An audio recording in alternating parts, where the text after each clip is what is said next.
Atención, torre. Aquí vuelo 3142. Permiso para despegar. Espere 3142. No pueden despegar todavía, tenemos otro avión. Llegando. Después son ustedes.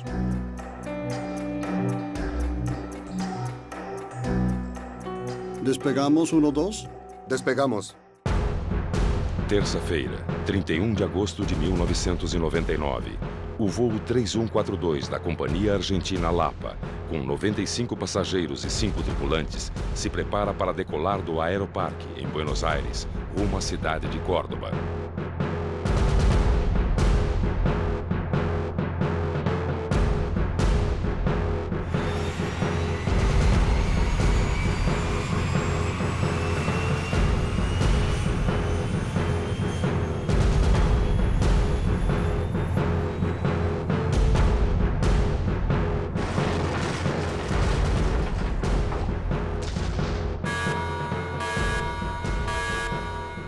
No momento em que o alarme sonoro e luminoso do quartel foi ativado, procuramos a torre de controle para saber o que estava acontecendo. Nos disseram que na cabeceira 31, um Boeing 737-200 tinha saído da pista. Naquela noite, o bombeiro Carlos Telha estava de plantão na base do Aeroparque. Saíram entre 15 e 18 bombeiros, depois vieram como apoio mais 20 a 30 bombeiros. Só 2 bombeiros, que eram os motoristas, combatiam o incêndio, e o resto da equipe se encarregava das tarefas de salvamento. A perda de combustível no motor quente e o gás expelido pela ruptura de uma estação no local causam um incêndio e a destruição total da aeronave. O que mais me impressionou foram as pessoas presas no nariz do avião. Ao redor de 15, 20 pessoas que estavam presas entre os pedaços da fuselagem. Eles nos agarravam pelas calças e diziam: "Por favor, me tira daqui, estamos queimando." O avião da Lapa saiu da pista e atravessou uma avenida fora do perímetro do aeroporto. Antes de parar em uma área de terraplanagem, colidiu contra 2 automóveis e uma estação de gás. Quando o avião bateu contra a terraplanagem, em pouco tempo a cabine começou a se incendiar. A situação era bastante difícil. E eu finalmente consegui sair por um buraco na fuselagem do avião que não tinha mais trem de aterrissagem. Acho que eu e outras pessoas saímos por ali. Era como uma onda de mar que subia e descia, subia e descia. E a temperatura era muito intensa. E os gritos. E tinha pessoas lá fora que eu via que rolavam no chão para apagar as chamas sobre elas. Até o momento em que vi que o fogo baixou. Quando estava baixando, cobri meu rosto com as mãos, porque a gente cobre instintivamente os olhos e pulei.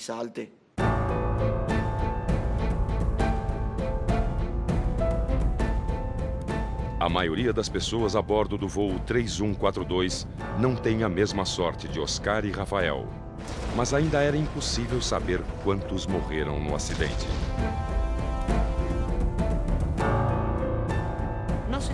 Não sabia quantos mortos tinha. Eram muitas ambulâncias, bombeiros. Ainda dava para ver o fogo. E havia muita histeria.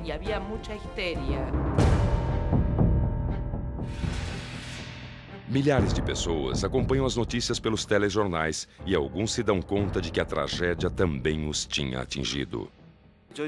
Eu cheguei em casa, liguei a televisão à noite e via em todos os jornais uma grande massa de fogo.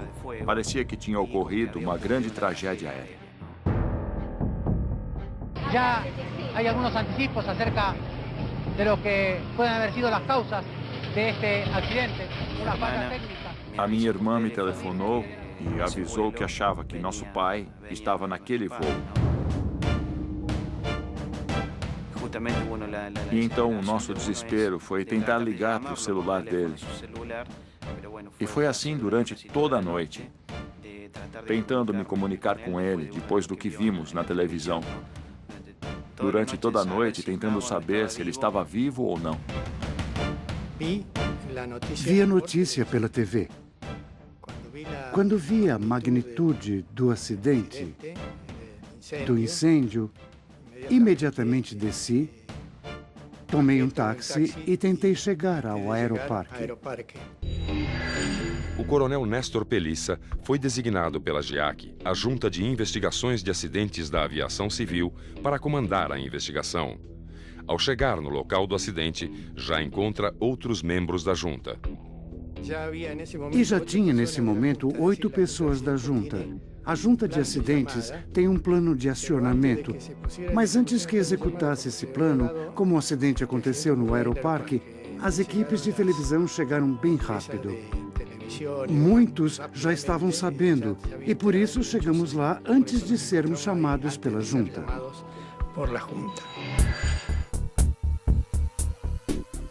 Como a aeronave acidentada era um Boeing fabricado nos Estados Unidos, a NTSB, National Transportation Safety Board, é acionada para acompanhar a investigação.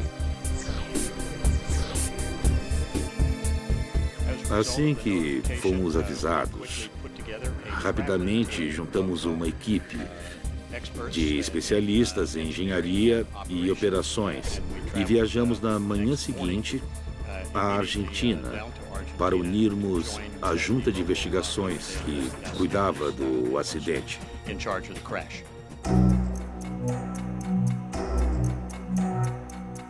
No dia seguinte, a imprensa confirma: a queda do avião da Lapa, segundos após decolar do aeroparque, matou 65 pessoas. 2 em solo, 60 passageiros e 3 tripulantes. Entre eles, comandante e copiloto. Eu cobri a história desde o início, vendo o desespero dos familiares que queriam algum tipo de informação sobre os passageiros.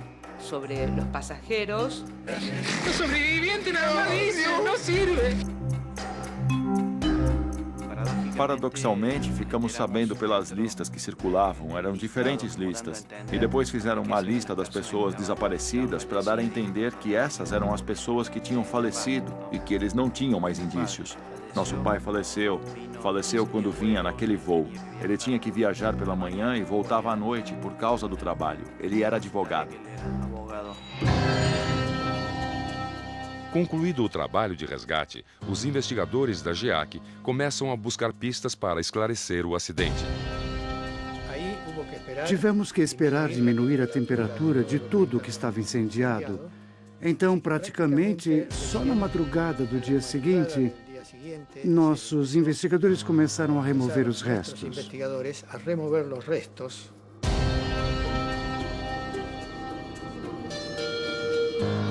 O que se procura primeiro são as caixas pretas, os gravadores de dados de voo e de voz. Localizadas no dia seguinte ao acidente, as caixas pretas são colocadas sob custódia da Justiça Argentina. As caixas pretas foram levadas e guardadas às 7 chaves pela Justiça Argentina. Então, não pudemos começar imediatamente a transcrever o conteúdo delas. Essa companhia aérea Lapa era de baixo custo e nova no mercado. E havia interesses conflitantes por parte das aerolíneas argentinas e dos sindicatos que podiam estar envolvidos. E também questões sobre a capacidade de uma linha aérea iniciante e a qualificação dos funcionários dessa linha aérea de baixo custo. Todos esses fatores estavam ali em conflito quando nós assumimos a investigação com o governo da Argentina. Enquanto as questões legais envolvendo as caixas pretas eram resolvidas, os investigadores trabalham com os elementos que já têm em mãos. Neste caso, podíamos considerar que tinha ocorrido uma falha no motor, o que impediu a decolagem. Ou considerar também que o avião não estava configurado para a decolagem, especialmente a parte dos flaps. Atención, torre. Aquí vuelo 3142. Permiso para despegar. Espere 3142. No pueden despegar todavía, tenemos otro avión llegando. Después son ustedes, ¿ok?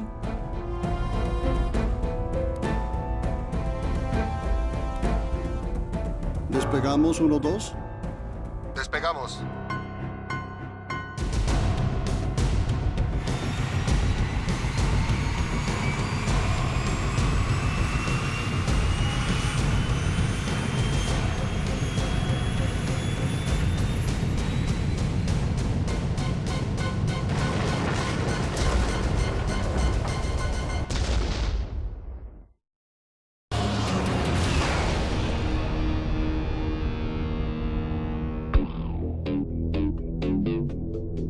Cinco dias após o acidente, as caixas pretas são liberadas pela Justiça Argentina e enviadas para os laboratórios da NTSB, nos Estados Unidos. Enquanto isso, os investigadores da GIAC Argentina analisam o que têm em mãos. Depois de alguns dias, fomos levando as partes que poderiam ajudar a remontar o avião de alguma maneira, colocando essas partes nas posições em que elas ficavam no avião, os motores e tudo mais. Isso é muito importante também para ver como ocorreu o acidente. Logo no começo, um detalhe já chama a atenção dos investigadores. Fomos encontrando aos poucos os comandos de flaps que nos indicariam a posição dos mesmos. Localizados nas asas e responsáveis pela sustentação do avião, os flaps são fundamentais no momento da decolagem. Todos estavam na posição para cima, o extremo dos flaps para cima. Isso já nos deu uma ideia do que poderia ser uma das principais causas. Os dados do avião também são minuciosamente checados pela equipe da Junta de Investigação. O Boeing 737-200, construído em 1970, foi comprado pela companhia argentina Lapa em 1996. Uma aeronave com quase 30 anos de idade. O avião estava em boas condições, apesar dos muitos anos de uso.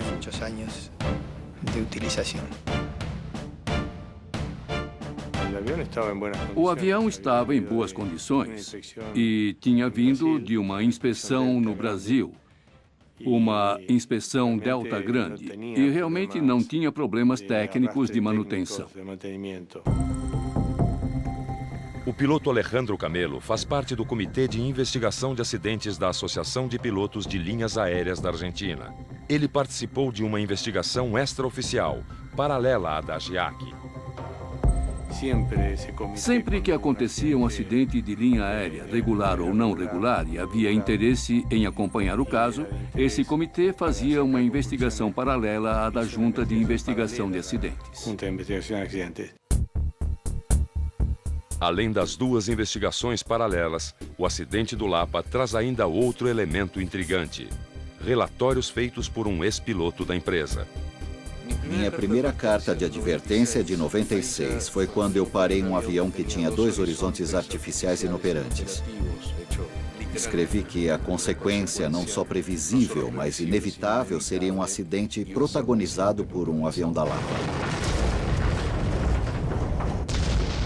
Eu sentia que tinha esgotado tudo, tinha avisado a Força Aérea, as autoridades da empresa, aos meus colegas, ao sindicato. Eu já não sabia mais a quem avisar. Em setembro de 1997, 2 anos antes do acidente, Henrique Pinheiro é ouvido pelo jornal The New York Times. Na reportagem, ele alerta sobre graves problemas na aviação argentina. Não houve muita repercussão, provavelmente porque os donos da Lapa tinham bons contatos na mídia para evitar que, mesmo tendo sido publicada no New York Times, não tivesse muita repercussão na Argentina.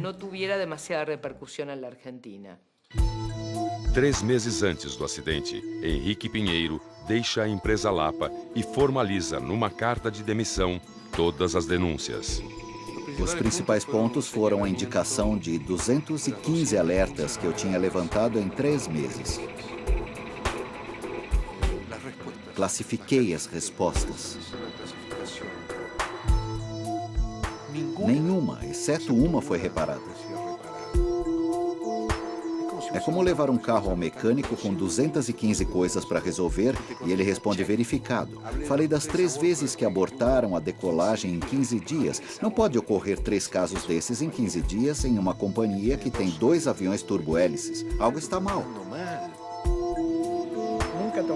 Nunca tomamos conhecimento da carta. Soubemos que a carta existia pelo que começou a sair nos jornais. A gente soube desta carta pela imprensa só depois do acidente. Foi uma surpresa. Mas para os investigadores da Associação de Pilotos, a carta enviada por Henrique Pinheiro é relevante. Foi usada como detonador de que o sistema estava tolerante a situações que atentavam contra a segurança. Apesar das denúncias contidas na carta do ex-piloto, as investigações iniciais da GIAC se concentram unicamente nos registros oficiais. A manutenção do avião é controlada pela Direção Nacional de Aeronavegabilidade, que tem inspetores que são engenheiros que controlam a empresa. Independentemente disso, o fato de ter estado em uma oficina no exterior e não ter sofrido nenhuma influência daqui, e que tenham devolvido o avião em condições de continuar em operação, nos dava a garantia de que o avião estava em condições. Mas quando as investigações chegam aos registros da companhia sobre o histórico do comandante do voo, encontram falhas graves em seu treinamento. Os pilotos cometeram uma série de falhas nos exercícios do simulador, que em alguns casos se repetiam. No caso do comandante, muitas falhas no sentido de não existir comunicação com a tripulação.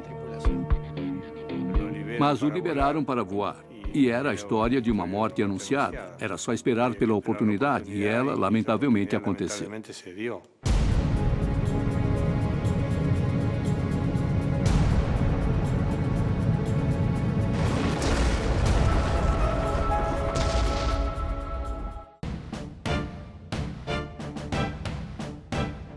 As investigações do acidente com o avião da empresa argentina Lapa já trazem algumas evidências das possíveis causas da tragédia que matou 65 pessoas.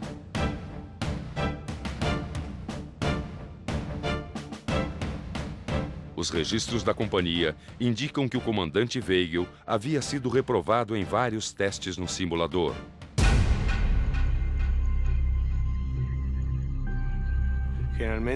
Geralmente, as empresas levam em conta a informação dos instrutores.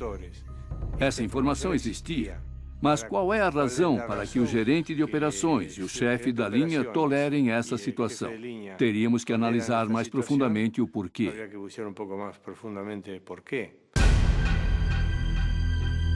O comandante Gustavo Weigel, 45 anos, tinha 6.500 horas de voo. E o copiloto, Luiz Echeverri, tinha 31 anos de idade e mais de 3.000 horas de voo. Take off, trust set. Speed alive. Como ex-membro da Comissão de Segurança da Associação de Pilotos da Argentina, Henrique Pinheiro também teve acesso aos registros do comandante. Mas existe um registro técnico do simulador que literalmente diz se afasta pela radial errada. Ou seja, ao invés de sair por uma radial, vai por outra. Ou seja, se perde. Custa-lhe manter parâmetros de velocidade e altura. Velocidade e altura. Ou seja, manter o avião reto é a primeira coisa que se aprende no aeroclube. Não segue as listas, não conhece a velocidade de flap, não cumpre os briefings, não conhece o procedimento de evacuação. E lá no fundo você diz, bom, com todos esses indícios, você não voa nem como copiloto, vai embora para casa. Mas não, standard menos, ou seja, standard, só que um pouquinho menos. Pode continuar voando, comandante.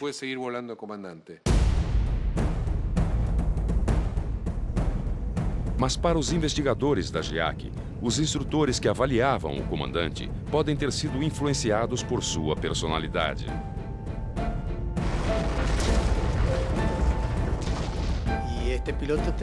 O comandante tinha características muito especiais. Era uma pessoa muito hábil socialmente, de forma que pode ter enganado quando fez o curso de administração de recursos de cabine.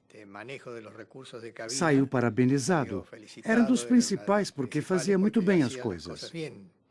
A companhia não pode aprovar ninguém que não esteja em condições. Lá não se olha para o rosto de ninguém. Está ou não está em condições. Não existe outro tipo de consideração. E se não está, não está. E não deveria voar. Pronto, acabou. E as primeiras evidências sobre possíveis erros da tripulação no procedimento de decolagem começam a se confirmar com os dados extraídos das caixas pretas. Nós tínhamos um engenheiro de performance e oficiais argentinos que vieram a Washington para analisar as gravações. Suas primeiras impressões foram surpreendentes, porque eles podiam ouvir o sistema de advertência de configuração inadequada para decolagem ativado.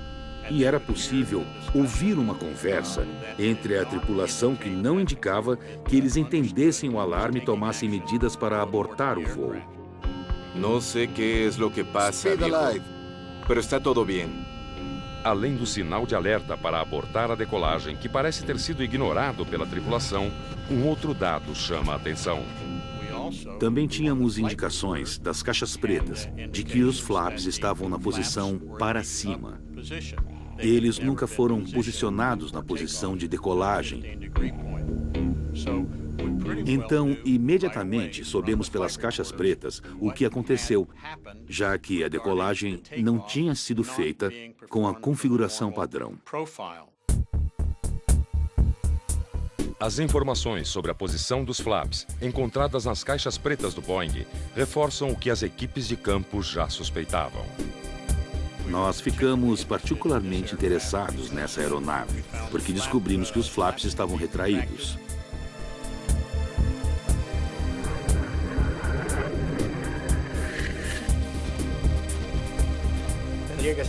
Teria que ser um aeródromo de pista longa para o comandante decidir decolar sem flaps.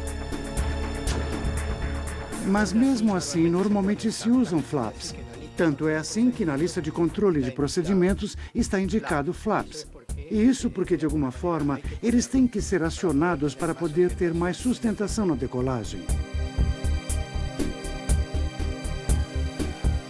Flaps são dispositivos hipersustentadores que consistem de abas ou superfícies articuladas existentes na parte posterior das asas de um avião. Quando baixados, aumentam a sustentação da aeronave.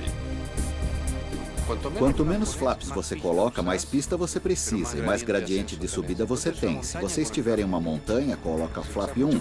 Ou seja, você usa muita pista, mas depois você sai. Neste caso, normalmente no aeroparque, decolamos com flap 5.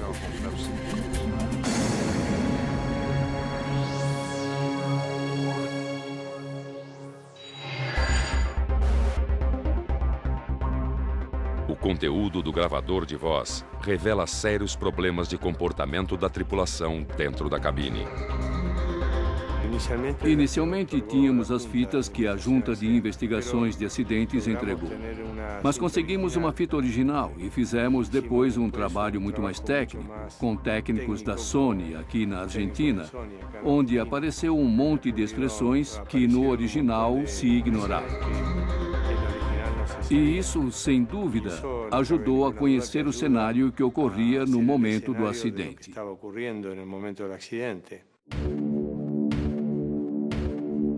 E os detalhes das conversas registradas no gravador de voz eram cada vez mais surpreendentes. Hay uno soltero, ¿qué? ¿Te interesa? Oh, sí. Ah, pero no me dijiste cuál es ese. Pero no lo conocen. No es de acá. Nada que ver. Ah.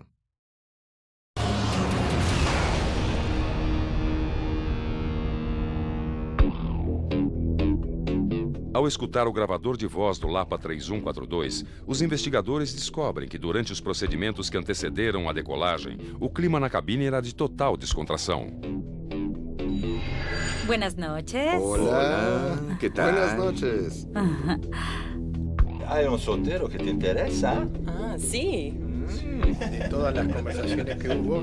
De todas as conversas, mais de 60% medidas no tempo foram conversas que não tinham nada a ver com a operação do avião. E isso influencia muito nos acidentes. Pero no me dijiste cuál es ese. Caos. O mais completo, total e absoluto caos. Que não era nada mais do que o fiel reflexo do caos que imperava na empresa. Esse mesmo caos foi levado a essa cabine nessa noite. Como estás, companheiro? Que haces? Vente a Córdoba. Anda, vamos. Se você promove gente que não está em condições de ser promovida, a conduta operacional será isso. Se sua cultura operacional é voar sem seguir as normas, seus pilotos vão gerar o caos que foi gerado naquela noite na cabine. Evidentemente que começou a se ver isso como um fator causal contribuinte ao acidente. A cabine tem que ser, e existe uma denominação, estéril, no sentido de que não se deve falar outra coisa que não seja sobre a operação do avião. Ou pelo menos muito pouco que não seja sobre a operação do avião. Ah, bueno, te estava contando que volé com Vargas. E nesse caso era totalmente o oposto. Bom, apesar de ter investigado tantos acidentes, a impressão é horrível. Pensamos que poderia ser um de nós nessa situação. E a verdade é que nunca gostei de julgar pelo que ouvi. Porque um acidente é um erro do sistema. E este acidente provou que o sistema tinha erros.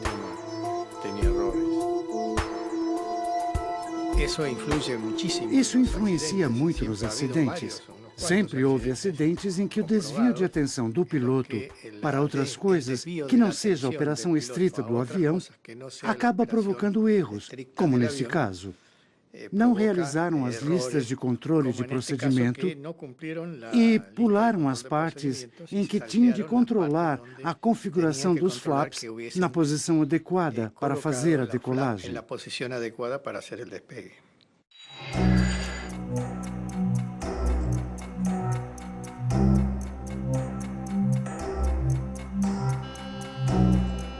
O fato da tripulação ter ignorado o alarme que soava na cabine no momento da decolagem também causa estarrecimento entre os investigadores. Quando nossa equipe em Washington ouviu as gravações da cabine, eles puderam escutar o som do alarme de decolagem e também perceberam que a tripulação não agiu no sentido de abortar a decolagem. Ao contrário, eles estavam confusos e tomaram a decisão de continuar com a decolagem logo depois que o alarme tinha disparado. Não sei o que é o que passa, viejo. Speed alive. Pero está todo bem. A decisão da tripulação de ignorar o alarme é muito, muito surpreendente e quase que sem explicação.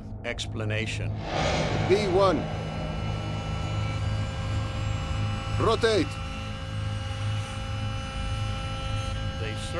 Eles certamente sabiam que esse sistema operava na aeronave e o fato de não terem agido é quase inconcebível. Tratava-se simplesmente um ser humano que não reage ao seu conhecimento e ao seu treinamento.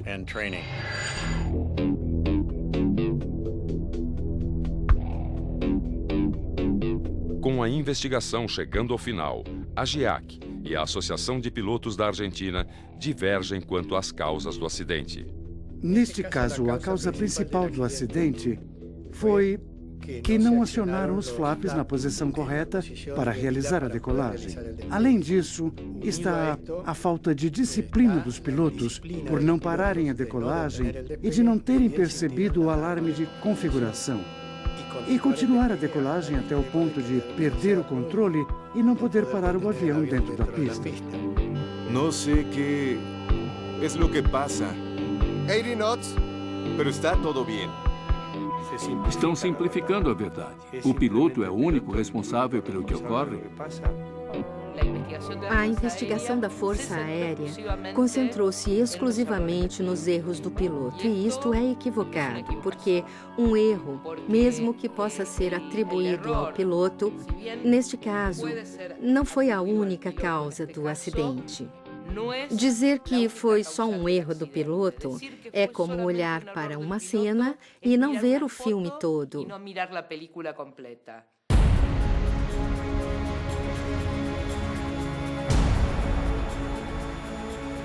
Apesar das divergências, os investigadores da GIAC e da Associação de Pilotos precisam descobrir por que a tripulação do Lapa 3142 ignorou os alarmes da cabine.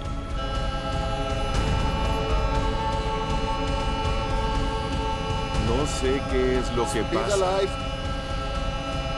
pero está todo bien.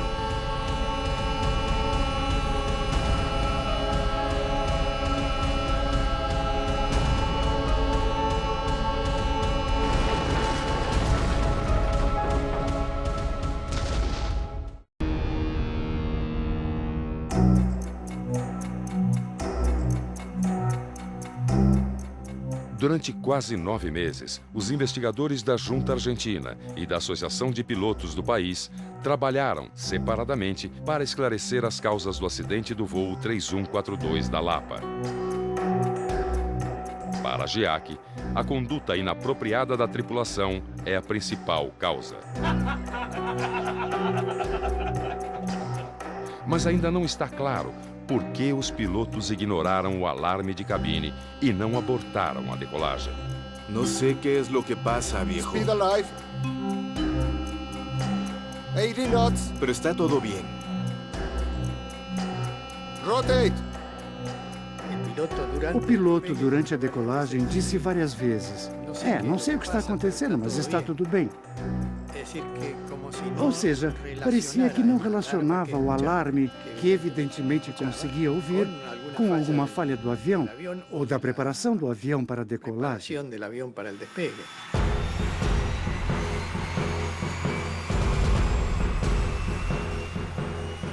O que pode estar tão alterado na cultura de uma empresa ao ponto de que a contenção externa que funcionava naquela noite fosse ignorada pelos tripulantes? E é isso, os alarmes estavam soando o tempo todo. O ex-piloto da Lapa, que já havia denunciado várias falhas de procedimento na empresa, também havia alertado sobre esse problema. Isso é uma cultura em que o alarme se questiona. Não se executa, se questiona. Dispara o alarme de fogo e eles começam, será que é real ou não? Como assim? Speed alive. Pero está todo bien.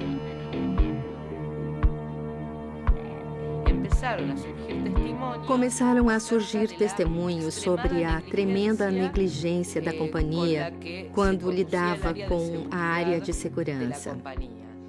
A tranquilidade do piloto foi porque era habitual que se transgredissem os padrões que toda a companhia deve cumprir.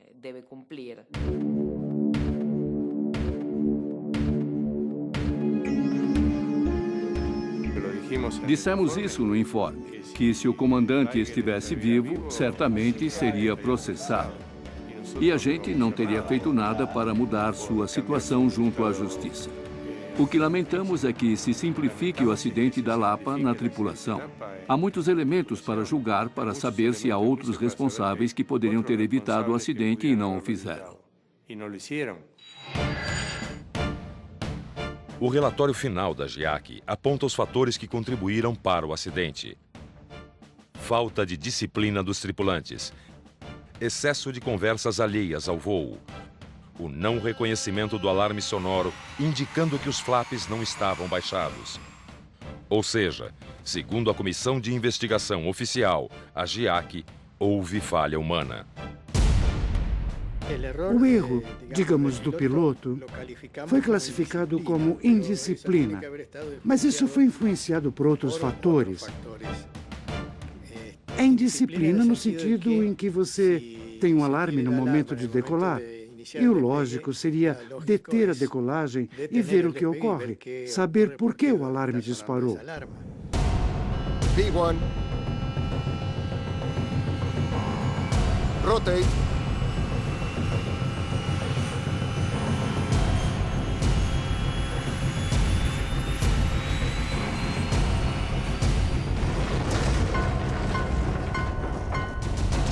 Para a Associação de Pilotos, o relatório final da GIAC Argentina não aponta a cadeia de eventos que provocou o acidente.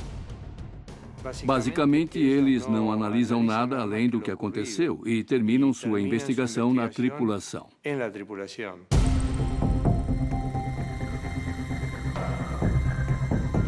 O principal fator que contribuiu para que ocorresse o acidente é provavelmente a falta de prática de gerenciamento da companhia. Ela simplesmente não tinha um padrão de qualidade elevado. E o governo da Argentina, não estando por dentro das operações dessas novas companhias de baixo custo, não exigiu um desempenho mais elevado, algo que é esperado pelo público que viaja. Mais de uma década após o acidente, o que mudou na aviação argentina?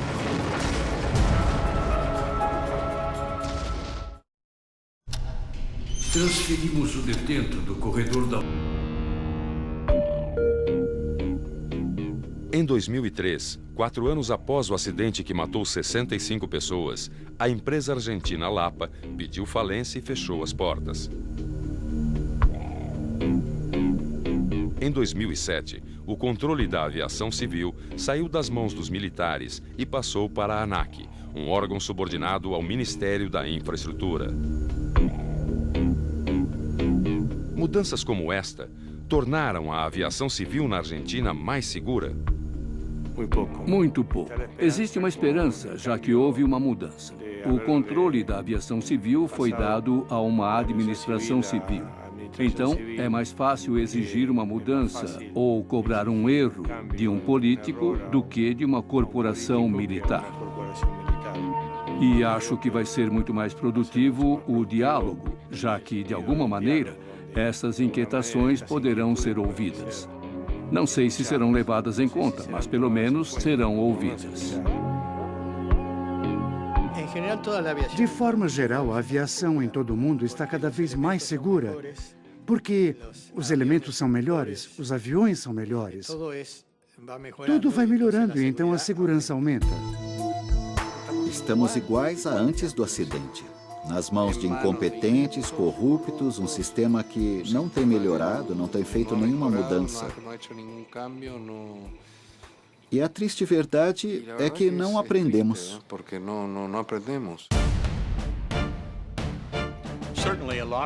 Com certeza, muitas coisas mudaram para fazer a aviação na Argentina mais segura. Acho que a mudança para o controle civil do espaço aéreo com o ANAC, a autoridade aeronáutica, mudando de uma estrutura militar para uma civil, é bem positiva. E eu sei que a Junta de Investigações é muito mais profissional do que era no passado. Para a Associação dos Pilotos, o maior avanço ocorreu na fiscalização. O acidente provocou no comando regional daquela época e hoje na ANAC uma fiscalização bem mais severa. Algumas mudanças foram feitas, as quais afastaram os inspetores que não tinham idoneidade para avaliar qual era o estado de instrução das companhias. E hoje, os inspetores são ex-pilotos que voaram nesses aviões, estão treinados em simuladores e, portanto, têm idoneidade para poder observar se uma pessoa está em condições, se tem habilidade requerida para o cargo que vão delegar a ele.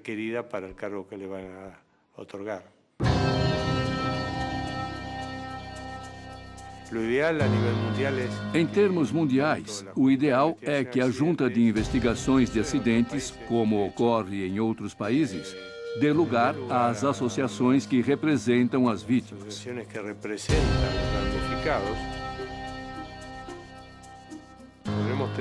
Podemos ter diferença de opinião, mas acho que o ideal é que se trabalhe em conjunto. No caso do voo 3142, uma ação movida pelos familiares das vítimas contra a empresa Lapa exigiu novas investigações por parte da Justiça Civil e levou ao banco dos réus os donos da empresa. O julgamento final da Lapa demorou 10 anos para chegar. Um processo que geralmente dura 1 ano e meio, 2 anos, incluindo os recursos judiciais, ou seja, um recurso, outro recurso, foram absolvidos porque o delito tinha prescrito. Ou seja, tinha passado demasiado tempo desde a ocorrência do delito até a chegada da justiça.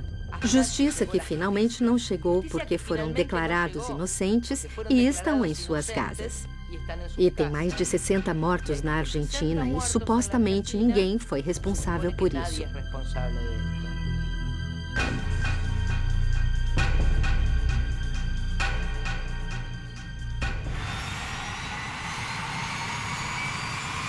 Doze anos após o acidente do voo 3142, os sobreviventes não esquecem a noite de 31 de agosto de 1999.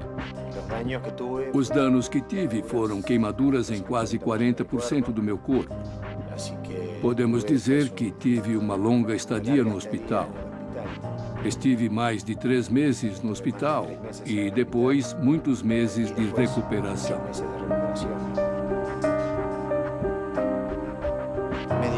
Me levaram a uma clínica onde fiquei 1 mês e meio internado, onde me deram os primeiros cuidados, como a troca de pele, a limpeza de todas as escoriações, todas as possíveis infecções que poderiam existir embaixo da pele. E começaram as cirurgias dos primeiros enxertos.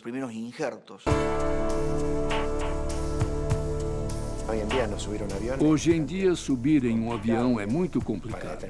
Para algumas coisas, se torna muito difícil. Então, a primeira vez foi duro, mas acabei subindo. E quando tenho que escolher uma linha aérea, tento pegar a que esteja melhor conceituada no mercado. Embora ache que nenhuma seja 100% segura, voltei a voar e tenho feito isso várias vezes. E digamos que consegui superar essa barreira.